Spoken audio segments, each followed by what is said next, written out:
नमस्कार, Sridevi classes YouTube channel पर एक बार फिर आपका स्वागत है। हमारी प्लेलिस्ट बेसिक इलेक्ट्रिकल इंजीनियरिंग में साइनोसॉइडल अल्टरनेटिंग क्वांटिटीज को समझते हुए आज जानते हैं क्या होती है एंगुलर फ्रीक्वेंसी और किस तरह से एंगुलर फ्रीक्वेंसी टाइम के साथ आर्ग्यूमेंट जब बदलती है तो साइनोसॉइडल क्वांटिटी का जो इंस्टेंटेनियस मैग्नीट्यूड है उसके चेंजेस को फेज से कैसे डिनोट करते हैं। आज की लर्निंग वीडियो शुरू करें उससे पहले ये बताना जरूरी रहेगा कि हमारे सारे लर्निंग लेसन्स के नोट्स वीडियो डिस्क्रिप्शन में एक पीपीटी लिंक के रूप में दिए हुए होते हैं जिनकी मदद से आप अपनी स्टडीज को और इम्प्रूव कर सकते हैं। तो शुरू करते हैं आज की लर्निंग वीडियो। अगर आपको हमारा काम पसंद आएगा तो इसे लाइक और शेयर जरूर कीजिएगा। शुरू करते हैं, एंगुलर फ्रीक्वेंसी और फेज को समझते हैं। हमने जाना था कि एक अल्टरनेटिंग करंट या प्रत्यावर्ती धारा वो करंट सिग्नल है जिसका मान समय के साथ बदल रहा है। ये अभी पॉजिटिव डायरेक्शन में इंक्रीज होता हुआ कम है और इस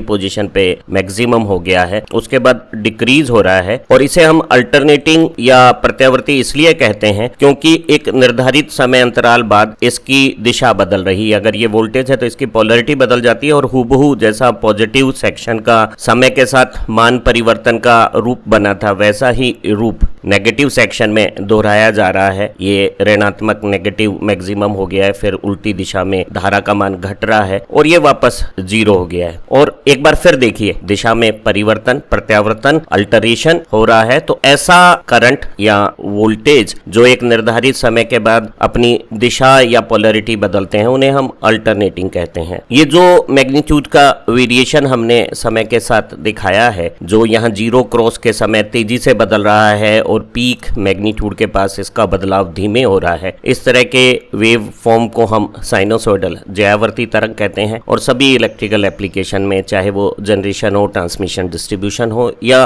फाइनल एंड पे यूटिलाइजेशन हो, चाहे वो मोटर ड्राइव्स हो या कोई दूसरी एप्लीकेशन हो, साइनोसॉइडल अल्टरनेटिंग करंट बेस्ट है। ऐसे उपकरण डिजाइन में सरल होते हैं, इकोनॉमिक होते हैं, ऑपरेशन में परफॉर्मेंस बेटर देते हैं। जरा साइनोसॉइडल अल्टरनेटिंग करंट की इस तरंग रूप को मैथमेटिकली कैसे टेक्नोमेटिक फंक्शन से रिप्रेजेंट करते हैं उसे समझते हैं। यहाँ स्मॉल वी और स्मॉल आई क्रमशः विभव और धारा के समय के साथ बदलते हुए मान है जो हर क्षण बदलते हैं और इन बदलते हुए मानों को हम हिंदी में तात्क्षणिक मान और अंग्रेजी में इंस्टेंटेनियस, दो बार आप स्पेल करें इंस्टेंटेनियस, दो को जोड़ दें तो ये शब्द बन गया इंस्टेंटेनियस मैग्नीट्यूड कहते हैं। इन्हें यहाँ स्मॉल लेटर से हमने प्रदर्शित किया है और ये एक गणित के टेक्नोमेटिक फलन साइन के अनुसार किसी कोणांक के साथ मान बदलता है और ये जो कोणांक या आर्गुमेंट है वो समय का फलन है और इस समय फलन का साइनोसॉइडल रूप जब इन वैल्यूज से मल्टीप्लाई होता है, इन्हें हमने Vm या Im कहा है। ये इस परिवर्तन के किसी क्षण विशेष पे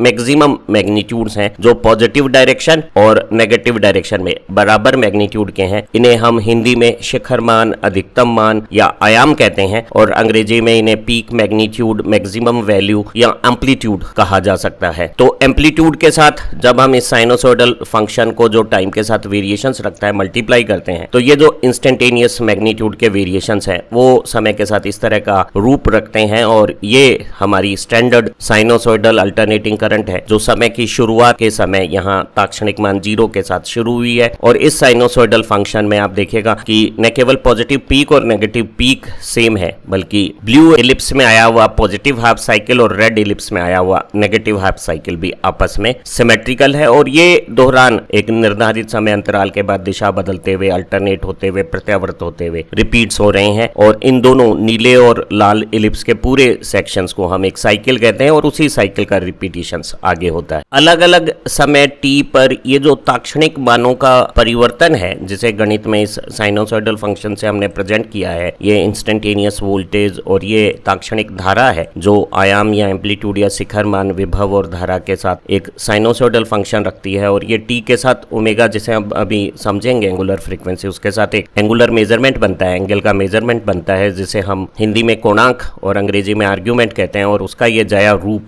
ये साइनोसोडल वेरिएशन को जब प्रदर्शित कर रहा है, तो आप देखिएगा कि ये जो एक क्रम हमने जो ग्रीन हाईलाइट में शो किया हुआ है, जो 0 से शुरू होके A से होता हुआ B के बाद C तक चलता है, वो ही बाद में दोहराया जा रहा है। तो इस दोहरान के चक्र को हम एक साइकिल कहते हैं। और इस साइकिल में आप देखिएगा कि अलग अलग समय स्थितियों पे ये जो मान ताक्षणिक बदल रहा है, ये समय के साथ एक विशिष्ट रूप रख रहा है, और सारे ये जो मान हैं वो पूरी साइकिल में यूनिक है। एक जैसी स्थितियां किसी भी साइकिल में 2 बार नहीं आई है, और ये जो पूरा रूप बना है उसी का ही दोहरान बार बार हो रहा है। साइकिल की शुरुआत अगर इंस्टेंटेनियस मैग्नीट्यूड 0 से हो रही है, तो ये जो तरंग है जो 0 से पॉजिटिव पीक होके 0 होके नेगेटिव पीक पाके वापस 0 हो रही है, इसे हम एक स्टैंडर्ड साइनोसॉइडल वेव कहते हैं। और इसके पूरी साइकिल के टाइम पीरियड टी को एक एंगुलर स्पान से भी हम मेजर कर सकते हैं, और उस एंगुलर मेजरमेंट को हम 2 पाई रेडियन कहते हैं। और आप देखिए 0 से टी के बीच में या 0 से 2 पाई के बीच में, चाहे समय के अलग अलग मान हो या कोण के अलग अलग मान हो, जो ताक्षणिक मान की स्थितियां हैं वो यूनिक है, एकांकी है, यानी एक जैसी स्थिति 2 अलग अलग समय या कोण पर नहीं है। यहाँ नीले फ्रेम में जो ताक्षणिक मान के दोहरान का समय के साथ आलेख है, बिल्कुल वैसा का वैसा ही हरे फ्रेम में रिपीट हो रहा है। जो दोहरान का ये पूरा समूह है, सेट है, उसे हम साइकिल बोलते हैं, और एक साइकिल के टाइम को टाइम पीरियड या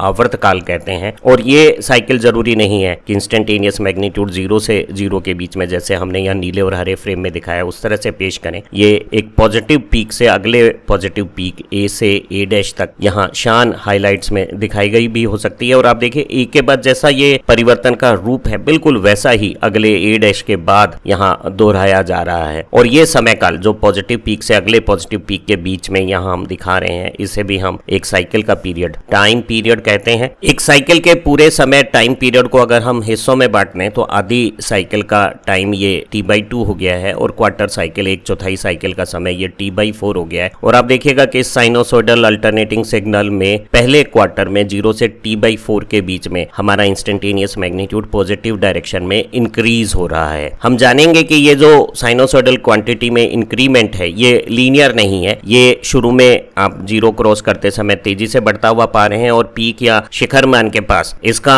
वेरिएशन स्लो हो रहा है। और T/4 के बाद ये अगले क्वार्टर में T/4 से T/2 तक A से B के बीच में इसका इंस्टेंटेनियस मैग्नीट्यूड जो A पोजीशन पे शिखर पे था वो घटता है, शिखर के पास धीमे और 0 क्रॉस के समय तेज घटते हुए। फिर यही चेंज का पैटर्न कंटिन्यू करता है सतत रूप से। ये करंट है तो दिशा बदल देता है, वोल्टेज है तो पोलरिटी चेंज कर देता है, और ये उल्टी दिशा में अपने मैग्नीट्यूड को बढ़ाता हुआ यहाँ 3T/4 समय पे नेगेटिव पीक हो गया, फिर 0 हो रहा है। और ये साइकिल जैसे हमने जाना बार बार रिपीट हो रही है। एक साइनोसॉइडल फंक्शन जया फलन के पॉजिटिव वैल्यूज के वेरिएशन और नेगेटिव वैल्यूज के हाफ साइकिल वेरिएशन का ये जो पूरा समूह है, वो जैसा यहाँ नीले फ्रेम में हमने दिखाया है, बाद में एक मैजेंटा फ्रेम में रिपीट हो रहा है, उसे हम एक साइकिल कहते हैं। और ये साइकिल ग्रीन हाईलाइट अनुसार पॉजिटिव पीक से अगले पॉजिटिव पीक के बीच में भी हो सकती है। और एक साइकिल के पीरियड को हमने टाइम पीरियड कहा, और 1 सेकंड में होने वाली साइकिल की संख्या को हम फ्रीक्वेंसी कहते हैं। और हम जानते हैं कि अगर एक साइकिल का टाइम t है तो f साइकिल का टाइम ft हो जाएगा, और f फ्रीक्वेंसी है 1 सेकंड में होने वाली साइकिल्स, तो ft 1 सेकंड हो गया है, यानी f और t एक दूसरे के इनवर्स हो गए हैं। इन दोनों में से एक मालूम हो तो दूसरा मालूम किया जा सकता है। हम नीले फ्रेम में जो ये साइकिल दिखाई जा रही है, जैसे अभी हम दोबारा ग्रीन हाईलाइट में ला रहे हैं, उसके पूरे आवर्त काल के समय को एक एंगुलर मेजरमेंट कोणांक से समझते हैं। और ये टाइम जब इस ओमेगा नोटेशन से मल्टीप्लाई होता है, तो ये जो अल्फा है जिसका साइनोसॉइडल रूप हमारे ताक्षणिक मान को समय के साथ बदलाव बताता है, इसे हम आर्ग्यूमेंट कहते हैं। और एक पूरी साइकिल के एंगुलर मेजरमेंट को, कोणांक को, आर्ग्यूमेंट को हम 2 पाई रेडियन बोलते हैं। अगर टी की जगह मैं कैपिटल टी पूरे साइकिल का पीरियड रख दूं और ये पूरी साइकिल के स्पान के एंगुलर मेजरमेंट को 2 पाई रेडियन बोलूं, तो इस ओमेगा फंक्शन का relation 2 pi divided by T हो गया है, 1/t f है। तो ये एक रूप हो गया है ओमेगा का हमारी लीनियर फ्रीक्वेंसी के साथ। फ्रीक्वेंसी 1 सेकंड में हुए साइकिल के नंबर है, 2 पाई पूरी साइकिल का एंगल है। तो ये जो फंक्शन है जो एंगल और फ्रीक्वेंसी से रिलेट हो रहा है, इसे हमने एक नया नाम दे देना है, एंगुलर फ्रीक्वेंसी। तो यहाँ साइन फंक्शन में टी के साथ ये ये जो मल्टीप्लाई हो रहा है ओमेगा, ये एंगुलर फ्रीक्वेंसी है और angular frequency linear frequency cycle पर सेकेंड हर्ट्ज के साथ मल्टीप्लाई 2 पाई होने से ये रूप रखती है। इसकी यूनिट रेडियन पर सेकेंड है। आप देखेंगे कि इसका सिंबल और यूनिट रेडियन पर सेकेंड एंगुलर वेलोसिटी जैसी है, और मैकेनिक्स में जो एंगुलर वेलोसिटी है और इलेक्ट्रिकल इंजीनियरिंग में जो एंगुलर फ्रीक्वेंसी है वो आपस में एक दूसरे के साथ एक प्रोपोर्शनल, डायरेक्ट प्रोपोर्शनल रिलेशन रखती है एक अल्टरनेटर में, और अल्टरनेटर में जो इलेक्ट्रिक फ्रीक्वेंसी हम जनरेट कर रहे हैं हर्ट्ज में, वो रोटेशन की स्पीड साइकिल पर सेकेंड n के साथ एक रिलेशन रखती है, f = p small n by 2। और अगर अपन रोटेशंस को रिवोल्यूशन पर मिनट rpm में पढ़ना चाहें तो हमारी जो फ्रीक्वेंसी है वो p कैपिटल N by 120 हो जाती है, जैसा कि हमने पिछली वीडियो में जाना था। तो आप देखेंगे कि टाइम पीरियड फ्रीक्वेंसी और एंगुलर फ्रीक्वेंसी ये आपस में सब इंटर रिलेटेड हैं, और तीनों में से कोई एक मालूम हो तो बाकी सबकी गणना की जा सकती है। कुछ न्यूमेरिकल एग्जांपल से ये बात समझते हैं। इंडिया में जो डोमेस्टिक इलेक्ट्रिक सप्लाई है पूरे नेशनल ग्रिड में, वो 50 हर्ट्ज के नियर बाई फ्रीक्वेंसीज पे मेंटेन रखी जाती है, और हमारा जो सिंक्रोनस सिस्टम है वो कोहेरेंट एक साथ एक जैसी फ्रीक्वेंसी पे ही काम कर सकता है। तो इंडियन सप्लाई फ्रीक्वेंसी 50 हर्ट्ज है, तो हमें इंडियन पावर सप्लाई के जो साइक्लिक वेरिएशन है साइनोसॉइडल, उसका टाइम पीरियड, आवर्तकाल और एंगुलर फ्रीक्वेंसी ज्ञात करनी है। तो हमें पता है कि टाइम पीरियड और फ्रीक्वेंसी में इनवर्स रिलेशन है। फ्रीक्वेंसी 50 हर्ट्ज है तो टाइम पीरियड 1/50 सेकंड हो गया है। मैं सेकंड की बजाय अगर इसे मिली सेकंड में बदलूं, और ऊपर सेकंड को मिली सेकंड में बदलते हुए हमने 1000 का जब मल्टीप्लीकेशन किया, इजी टू रिमेंबर फिगर हो गया है। हमारी साइनोसॉइडल अल्टरनेटिंग करंट, प्रत्यावर्ती जयावर्ती धारा या विभव है इंडियन पावर सप्लाई की, वो एक साइकिल 20 मिली सेकंड में पूरा करती है, अर्थात इसका क्वार्टर 5 मिली सेकंड, 1/4 अंश अगर आप देखें 5 मिली सेकंड, तो वो जीरो से पीक मैग्नीट्यूड पा लेती है। अगले 5 मिली सेकंड में वो पीक से वापस जीरो हो जाएगी, और पॉजिटिव पीक से नेगेटिव पीक, जिसे हम पीक टू पीक टाइम कहते हैं, वो आधी साइकिल होती है 10 मिली सेकंड। हम एंगुलर फ्रीक्वेंसी की भी कैलकुलेशन कर सकते हैं। एंगुलर इलेक्ट्रिकल फ्रीक्वेंसी रेडियन पर सेकंड में हमारी लीनियर हर्ट्ज फ्रीक्वेंसी के साथ रिलेशन रखती है। ओमेगा = 2 पाई f। यहाँ पाई ग्रीक नोटेशन है जो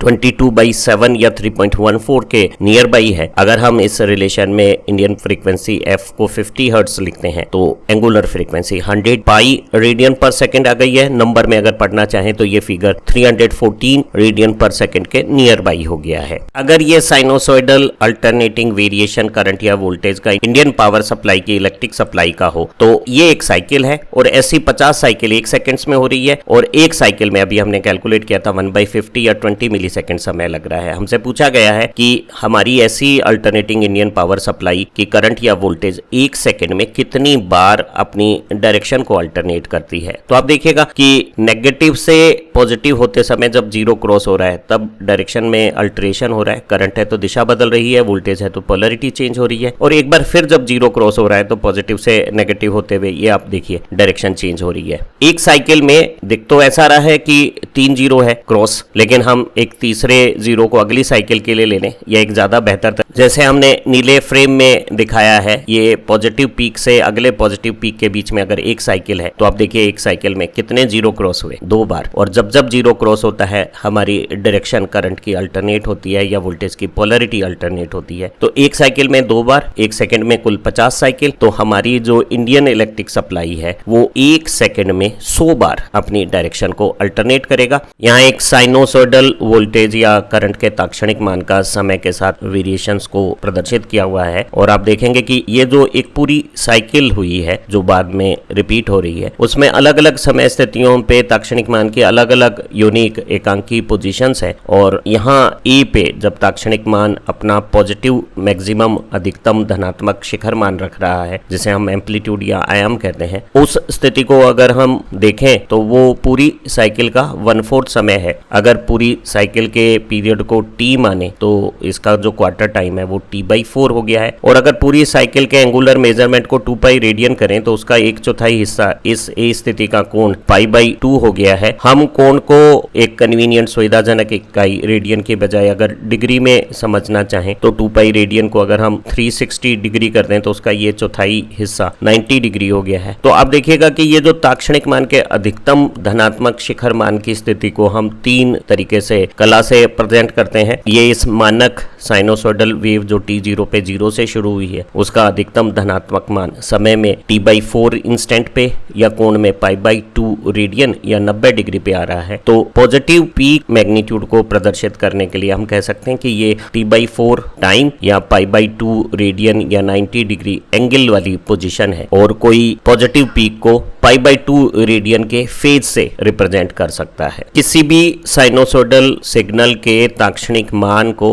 इस तरह से टाइम या एंगल से रिप्रेजेंट कराना फेज कहलाता है। So phase of a sinusoidal quantity indicate condition और position of instantaneous magnitude in cyclic variation, यानी एक ज्या प्रत्यावर्ती विभव या धारा के ताक्षणिक मान की क्या स्थिति है, क्या अवस्था है, उसे हम फेज से रिप्रेजेंट करते हैं। फेज को हम टाइम में या एंगल में, समय और कोण दोनों रूप में बता सकते हैं। एक मानक साइनोसोडल वेव जो समय शुरुआत 0 पे अपने ताक्षणिक मान 0 से शुरू करती है और इस तरह का साइक्लिक वेरिएशंस करती है, उसकी पूरी साइकिल के पीरियड को t, उसके पूरे साइकिल के एंगुलर स्पान को 2π रेडियन या डिग्री में अगर हम 360 डिग्री ले लें तो इसके अंश भाग कर सकते हैं। जैसे हमने इस चित्र में प्रदर्शित किया है कि हमने ये दो पॉजिटिव और नेगेटिव हाफ हो गए हैं, फिर ये पॉजिटिव हाफ का आधा क्वार्टर साइकिल हो गई है, और इस क्वार्टर पार्ट के भी हमने कुछ सिग्निफिकेंट चेंजेस पार्टीशंस कर लिए हैं, और इन पार्टीशंस को अगर आप नोट करना चाहें तो ये 1 क्वार्टर एंगल 2π का π/2 रेडियन हो गया है, 360 का चौथाई कोण 90 डिग्री हो गया है, समय में ये t का चौथाई t/4 हो गया है। हमने t/4 के भी 3 हिस्से कर लिए हैं, ये t/12 1/3 समय हो गया है, या π/2 का 1/3 π/6 या 90 का 1/3 30 डिग्री हो गया है। हमने इस 90 के 2 टुकड़े कर दिए तो आधा 45 डिग्री, समय में π/4,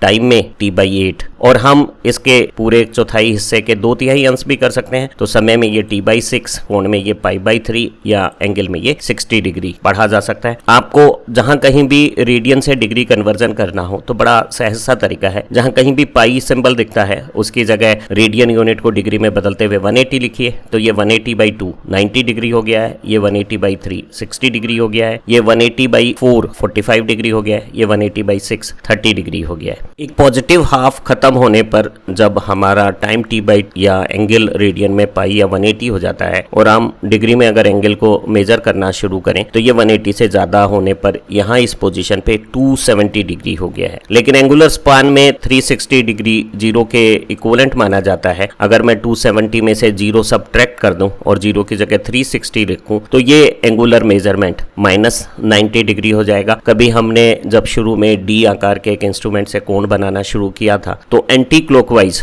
पॉजिटिव डायरेक्शन में 270 का एंगल बनाते समय हमने क्लॉकवाइज नेगेटिव डायरेक्शन में 90 डिग्री का कोण बना दिया था, तो हमने कहा था कि -90 और 270 इक्विवेलेंट है। तो एंगुलर स्पान को हम 180 से अधिक होने पर उल्टी 0 डायरेक्शन बनाते हुए नेगेटिव एंगल में मेजर करना शुरू कर देते हैं। तो आप देखिएगा कि एक सिमेट्री है, जैसे यहाँ 0 से +30 +60 +90 आए हैं, उसी तरह से उल्टी डायरेक्शन में ये -30 -60 -90 हो सकते हैं। तो हम एक पूरी साइकिल के फेज को सबसे कन्वीनियंट डिग्री से बताना पसंद करते हैं, और डिग्री एंगल को 0 से 180 प्लस या 0 से -30 60 90 -180 यानी ±180 की रेंज में बताना पसंद करते हैं। तो आप देखिएगा कि t/4 इंस्टेंट पे जब रेडियन में π/2 या एंगल +90 है तो हमारा इंस्टेंटेनियस मैग्नीट्यूड नीले तीर से हमने पेश किया है पॉजिटिव पीक है, वहीं -90 डिग्री एंगल पे हमारा इंस्टेंटेनियस मैग्नीट्यूड यहाँ आई पोजीशन पर आप देखिएगा नेगेटिव पीक पा रहा है। तो आप देखिएगा कि पॉजिटिव फेज एंगल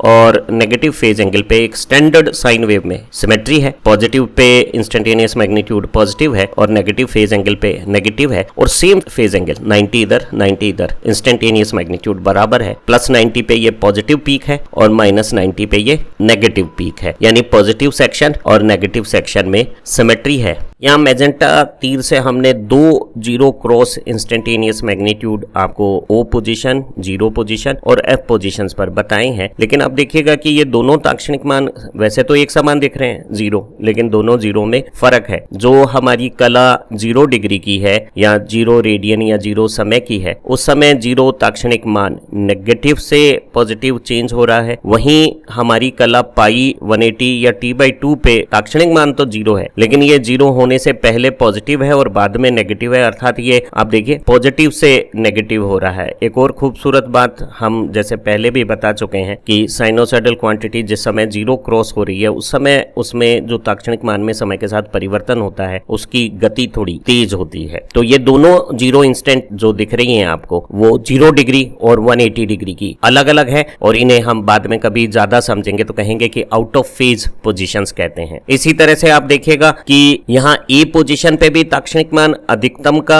आधा है और यहाँ ई पोजीशन पे भी ताक्षणिक मान अधिकतम का आधा है, लेकिन इन दोनों मानों में अंतर है। ये अधिकतम का आधा मान समय के बाद आगे इंक्रीज हो रहा है, ए से बी पे मान ज्यादा पॉजिटिव है, वहीं ये मान अधिक मान से कम होते हुए अधिकतम का आधा है और वो डिक्रीज हो रहा है। तो ये इंक्रीजिंग ऑर्डर में पीक का आधा है और ये डिक्रीजिंग ऑर्डर में पीक का आधा है। तो आप देखिएगा कि पूरी साइकिल में अलग अलग इंस्टेंटेनियस मैग्नीट्यूड अपनी एक यूनिक पोजीशन रख रहे हैं और उन यूनिक पोजीशंस को हम फेज के रूप में टाइम या एंगल से रिप्रेजेंट कर सकते हैं और एंगल को रेडियन के बजाय डिग्री में प्रदर्शित करना ज्यादा कन्वीनियंट है। यहाँ आप +30 डिग्री पे कला देखिए वो पॉजिटिव पीक का आधा है, वहीं -30 डिग्री पे ताक्षणिक मान की कला स्थिति देखिए वो नेगेटिव पीक का आधा है। तो आप देखिएगा कि दोनों सेम कला कोण पे मान बराबर है, प्लस के लिए पॉजिटिव है और माइनस के लिए नेगेटिव है। तो कोई अगर पॉजिटिव हाफ साइकिल को ठीक से समझ लेता है तो उसे उसी समझ से नेगेटिव हाफ साइकिल को समझना आसान हो जाता है। सेम फेज एंगल पे पॉजिटिव 60 का मान और -60 का मान, -60 डिग्री कला का मान बराबर होगा। बी पे इंस्टेंटेनियस मैग्नीट्यूड और जे पे इंस्टेंटेनियस मैग्नीट्यूड में बराबर है, लेकिन अगर +60 डिग्री कला का मान पॉजिटिव है तो -60 डिग्री कला का मान उतना ही, जितना +60 पे पॉजिटिव है उतना ही नेगेटिव होगा। तो हम कह सकते हैं कि पीले हाईलाइट में दिखाए गए पॉजिटिव हाफ साइकिल और ग्रीन हाईलाइट में दिखाई गई नेगेटिव हाफ साइकिल सिमेट्रिकल है और पॉजिटिव हाफ साइकिल की समझ से नेगेटिव हाफ साइकिल के इंस्टेंटेनियस मैग्नीट्यूड के वेरिएशन को समझा जा सकता है। तो पॉजिटिव हाफ साइकिल में अगर आपको 30, 45, 60, 90, 120, 150, 180 के बीच में ये जो पॉजिटिव साइकिल का वेरिएशन समझ में आ गया है तो जो +30 पे मान है वो ही -30 पे है। ये जितना पॉजिटिव है ए पे उतना ही के पे नेगेटिव होगा। सी पे अगर पॉजिटिव पीक है तो आई पे -90 पे, +90 पे पॉजिटिव पीक तो -90 पे नेगेटिव। इन दोनों सिमेट्री का हम इस्तेमाल कर सकते हैं पूरी साइकिल के टाइम को t 2π रेडियन या 360 डिग्री में पढ़कर उसके हिस्सों के रूप में ताक्षणिक मान के वेरिएशंस को रिप्रेजेंट करना कला है और डिग्री सिस्टम हमारे पुराने अनुभव से, प्रैक्टिस से ज्यादा कन्वीनियंट लगता है तो हम पसंद करेंगे कि कला को डिग्री कोण में ही रिप्रेजेंट करें। साइनोसॉइडल वेरिएशंस के पॉजिटिव हाफ में भी क्वार्टर सिमेट्री है। यहाँ ग्रीन हाईलाइट में जो पॉजिटिव हाफ का पहला आधा हिस्सा है 0 से 90 डिग्री के फेजेस का, जिसे हमने ग्रीन हाईलाइट में दिखाया है, बिल्कुल वैसा ही सिमेट्रिकल वेरिएशन यहाँ पीली हाईलाइट में दूसरे आधे पॉजिटिव हाफ का हो सकता है। और आप देखेंगे कि सी के दोनों तरफ सिमेट्री है। सी 90 डिग्री की कला है, सी से 30 डिग्री पहले 60 डिग्री की कला और सी से 30 डिग्री बाद 120 डिग्री की कला में बी और डी पे मान बराबर है, क्योंकि साइन 60 और साइन 120 दोनों +√3/2 है। इसी तरह से सी से 60 डिग्री इधर और सी से 60 डिग्री इधर 30 डिग्री और 150 डिग्री पे ताक्षणिक मान एक जैसे हैं। तो कोई अगर एक 0 से 90 डिग्री के मानों के वेरिएशंस को ज्यादा बेहतर तरीके से समझने लगेगा तो वो सिमेट्री से दूसरे 90 डिग्री वेरिएशंस को और पॉजिटिव हाफ क्योंकि नेगेटिव हाफ से सिमेट्रिकल है तो नेगेटिव हाफ की वैल्यूज को सीख सकता है। तो हम पसंद से पॉजिटिव हाफ में 0 से +90 और नेगेटिव हाफ से 0 से -90 की वैल्यूज को समझना पसंद करेंगे और उसी से हमारी साइनोसॉइडल सर्किट्स की स्टडीज आसान बनेगी। एक साइनोसॉइडल इंस्टेंटेनियस मैग्नीट्यूड का वेरिएशन जो यहाँ डार्क काली लाइन में दिखाया गया, जिसके ऊपर हम ये लाल रंग से पेन चला रहे हैं, वो वेरिएशन एक लीनियर वेरिएशन से, जिसे हमने एक थिन स्ट्रेट लाइन से रिप्रेजेंट किया, उससे डिफरेंट है। साइनोसॉइडल वेरिएशन 0 क्रॉस करने वाले इंस्टेंटेनियस मैग्नीट्यूड्स के पास तेजी से बदलता है और शिखर के मान के पास उसके बदलाव थोड़े धीमे हो जाते हैं। अगर आप एक साइनोसॉइडल वेरिएशन और लीनियर चेंज को कंपेयर करें तो आप पाएंगे कि जो साइनोसॉइडल चेंज है वो अगर 0 से 90 डिग्री के बाद पीक पा रहा है और उतने ही समय में एक लीनियर चेंज भी उतना ही मैग्नीट्यूड पा रहा है, तो दोनों अपने अधिकतम का आधा मान अलग अलग समय पे पा रहे हैं। साइनोसॉइडल में 0 के पास ये परिवर्तन तेज होने से ये 1/3 समय में यानी